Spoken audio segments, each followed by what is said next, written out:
చెప్పగానే కాలనీలో ఉన్నటువంటి వాళ్ళందరూ కూడా సార్ ఒక్కరే కాదు రావడము, మేమందరం ఫ్యామిలీతోటి అటెండ్ అయిదాం అనుకుంటున్నాం, మేడం గారిని కూడా రమ్మంటే బాగుంటుంది అన్నందుకు నాకు చాలా సంతోషం అనిపించింది.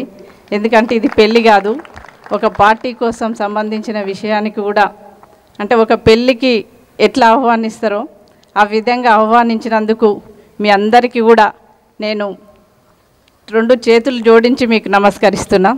ఎందుకంటే ఒక పార్టీ కాబట్టి, ఇది బీజేపీ పార్టీ అంటే అందరికీ ఇష్టం ఉండాలని కూడా లేదు, అయినా పార్టీతోటి సంబంధం లేదు, ఆ సారు మేడం రావాలన్నారంటేనే మాకు చాలా సంతోషం అనిపించి ఇక్కడికి వచ్చినందుకు మీ అందరూ మమ్మల్ని ఆహ్వానించే పరిస్థితి, అంటే మీరు చూపిస్తున్నటువంటి ఆదరాభిమానాలు చాలా చాలా సంతోషం అనిపిస్తుంది.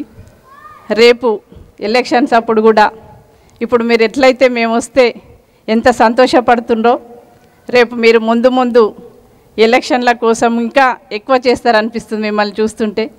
కాబట్టి మేము ఇంకా ముందుకు పోవడానికి మిమ్మల్ని చూసిన తర్వాత చాలా ధైర్యం వస్తుంది.